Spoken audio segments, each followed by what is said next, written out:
Assalamualaikum warahmatullahi wabarakatuh. Alhamdulillahirabbil alamin wa bihi nasta'in ala umuri dunya waddin.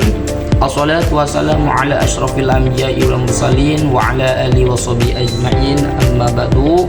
Kepada yang terhormat dosen pengampu mata kuliah penulisan berita dan artikel yakni Al-Mukarram Bapak Dr. Adi Kusuma MSI ya, yang mana beliau selalu diberikan kesehatan, kelancaran ya dalam segi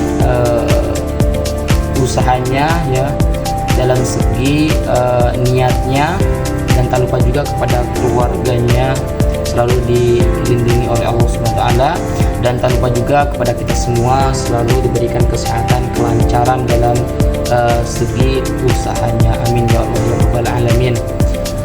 Baik, pertama-tama dan yang paling utama marilah kita panjatkan rasa puja dan syukur kita kehadirat Allah Subhanahu wa taala yang telah memberikan kita kesehatan jasmani maupun rohaninya, telah sehingga kita bisa melaksanakan kegiatan atau aktivitas pada hari ini. Oke. Salawat dan salam tetap terlimpahkan kepada junjungan kita baginda alam siapa lagi kalau bukan habibana wa syafiina wa maulana Muhammad sallallahu alaihi wasallam, kepada keluarganya, kepada sahabatnya, kepada tabi'in tabi'at, dan kita selaku umatnya semoga mendapatkan syafaatnya di yaumul qiyamah nanti. Amin ya rabbal alamin. Baik, bertemu lagi bersama Ishaq Abdurrahman dengan NIM 23 13 30 023 di Lenin Jurnal pertemuan ke-8 penulisan berita dan artikel.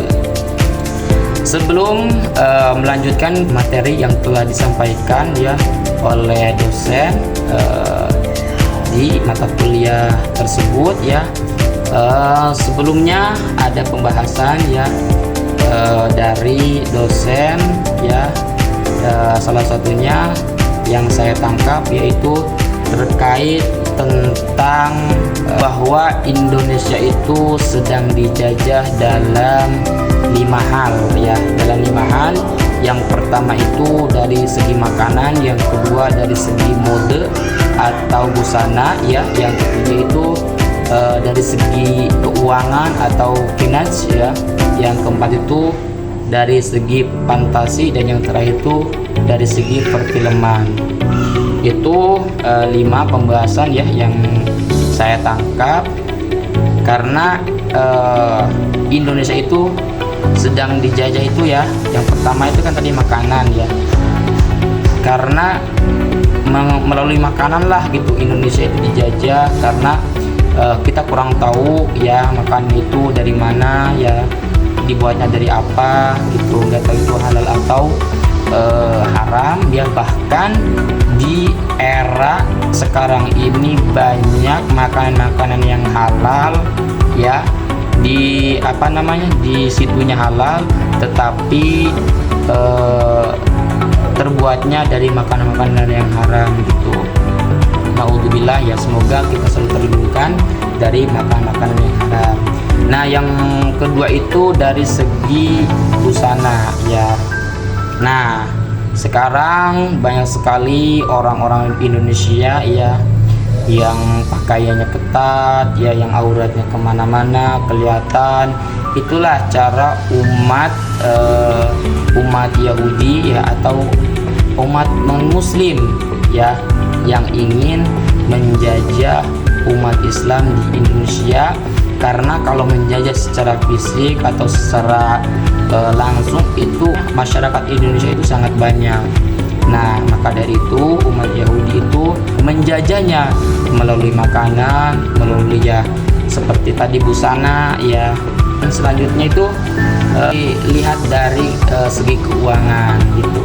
Banyak sekali orang-orang ya yang ingin menampakkan dirinya ingin berpuasa, ingin terlihat mewah kehidupannya karena adanya uang gitu. Uang itu dari mana nggak tahu kan, kalau uang itu uang halal gitu kan. Makanya itu naudzubillah ya, semoga kita terhindar dari utang piutang gitu. Amin ya rabbal alamin. Karena itu salah satu tanda-tanda hari kiamat gitu ya. Dan selanjutnya juga ada dari fantasi, dan yang terakhir film ya. Nah, sekarang banyak sekali film-film yang dimana isinya itu berupa hal-hal yang negatif gitu, sehingga banyak sekali orang-orang muslim yang terjerumus, yang dimana dia mengaku muslim namun dari segi gayanya, dari segi bahayanya, dan dari segi tingkah lakunya tidak mencerminkan seorang muslim gitu ya. Mungkin hanya itu yang bisa saya tangkap terkait pembahasan yang beliau sampaikan. Selanjutnya beliau juga memberikan materi terkait teknik menulis opini feature di media massa. Nah, ini berupa tekniknya. Sebelumnya itu teman-teman tahu nggak apa itu opini dan apa itu feature ya? Menurut pengertian ya yang saya tangkap di materi yang disampaikan atau diberikan oleh beliau, jadi opini itu suatu jenis tulisan yang berisi suatu gagasan atau ulasan ya, atau kritikan terhadap persoalan yang berkembang di masyarakat dan ditulis dengan bahasa ilmiah populer. Itu pengertian. Nah, selanjutnya apa itu feature? Nah, kalau feature itu suatu karangan yang kreatif ya, yang dirancang untuk memberi suatu informasi, bisa juga sambil menghibur tentang suatu kejadian dalam aspek kehidupan seseorang, bisa juga tentang kisah di balik suatu berita. Itu contohnya juga bisa seperti kayak My Trip, atau kayak kisah perjuangan hidup seseorang, atau kisah perjalanan yang menaklukkan. Itu contoh dari feature. Kalau contoh dari opininya kayak seperti persoalan yang ada di masyarakat, seperti mentalitas seorang pejabat, atau kualitas pendidikan yang kurang baik, atau korupsi di negara-negara dan lain sebagainya. Itu salah satu contohnya ya dari opini. Nah, selanjutnya untuk melakukan teknik menulis opini feature dan media massa itu pasti ada langkah-langkahnya ya. Yang pertama, kita harus bisa menentukan rambu-rambu penulisan artikel ya, atau opini gitu. Yang pertama itu kita harus bisa menentukan persoalan yang aktual, jadi persoalan yang fakta ya, tidak palsu intinya. Yang kedua itu kita harus mempunyai ya suatu masalah yang ditulis ya, jadi masalah yang kita tulis itu tidak menghasut si audien gitu ya. Yang ketiga itu tulisannya harus berupa solusi terhadap persoalan. Itu rambu-rambunya. Nah, sekarang tekniknya itu teknik penulisannya ya, itu yang pertama itu kita harus membuat masalah yang akan ditulis atau yang akan dibuat ya. Itu yang harus disiapkan pertama tekniknya. Yang kedua itu kita harus bisa melengkapi masalah dengan bahasa pustaka. Jadi bahasanya jangan bahasa yang terbata-bata ya. Jadi kita harus dilengkapi terlebih dahulu, dilengkapi lagi supaya bahasanya nanti bahasa yang singkat ya, terusan sesuai dengan bahasa pustaka gitu. Nah, yang ketiga itu ada mendiskusikan suatu masalah yang kita buat gitu. Jadi masalah yang kita buat itu kita harus mendiskusikan kembali agar penulisannya baik dan rapi. Yang keempat itu artikel harus didukung dengan kefaktaannya. Artinya artikel yang kita buat harus sesuai fakta gitu, tidak berbohong ya gitu. Nah, yang kelima itu artikel harus ada saran dan pemecah.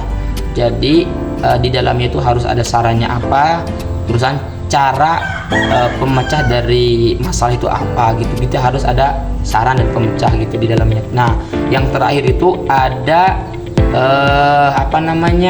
mencantumkan suatu sumber kutipan atau referensi. Jadi di dalam artikel itu kita harus mencantumkan suatu kutipan, referensi yang jelas dari mana sumbernya kita mengambil, harus jelas namanya siapa, yang mengutipnya itu siapa gitu. Jadi harus jelas, jangan berbohong ya. Jadi nanti akan dipertanyakan ya bahwa kita nulis itu dari mana kita pertanyakan itu agar menjadi suatu opini atau feature yang baik ya. Itu mungkin hanya itu yang bisa saya sampaikan ya terkait materi yang telah disampaikan oleh beliau. Mohon maaf jika ada kata-kata yang kurang baik ya, itu mungkin datangnya dari saya, dan jikalau ada kata-kata yang bagus itu datangnya dari Allah Subhanahu wa taala ya. Mungkin sekian dari saya. Wallahul muwaffiq ila aqwamit thoriq. Wassalamualaikum warahmatullahi wabarakatuh. Sampai jumpa di landing selanjutnya. Terima kasih.